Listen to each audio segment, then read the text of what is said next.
ముఖ్యమంత్రిగా ఉన్నప్పుడు ఈ పండుగను అధికారికంగా జరిపాం.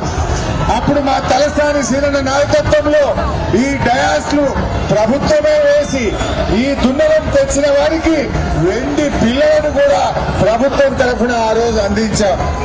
కానీ నేటి ప్రభుత్వం అధికారికంగా జరిపిస్తామని మాటకే పరిమితమైంది తప్ప ఏ ఒక్క చిన్న ఏర్పాటు కూడా చేయలేదు. పోయిన సంవత్సరం చేయలేదు, ఈ సంవత్సరం కూడా చేయలేదు. ఇక నిర్వాహకులను అడిగితే వాళ్ళే చెప్తారు.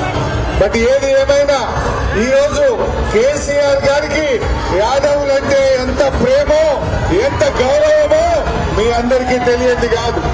కేసీఆర్ గారి ప్రభుత్వంలో మంత్రులుగా ఉన్నారు, 4 ఎమ్మెల్యేలు ఉన్నారు, రాజ్యసభ సభ్యులు ఉన్నారు, శాసన మండలిలో ఉన్నారు, కార్పొరేషన్ చైర్మన్లు ఉన్నారు.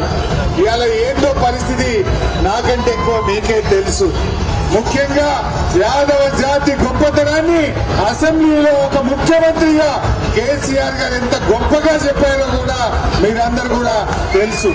అంటే గతంలో ఏ సీఎం కూడా యాదవ జాతి పనితనం గురించి, యాదవుల నిజాయితీ గురించి, నిబద్ధత గురించి గొప్పగా శాసనసభలో చెప్పిన నాయకుడు కేసీఆర్ గారు. మరి ఈ సదర్ పండుగ ఎంతో అంగరంగ వైభవంగా నాటి పూర్వీకులు ఇచ్చిన ఈ సాంప్రదాయాన్ని ఈ తరం ముందుకు తీసుకుపోవడం అనేది చాలా సంతోషమైనటువంటి విషయం.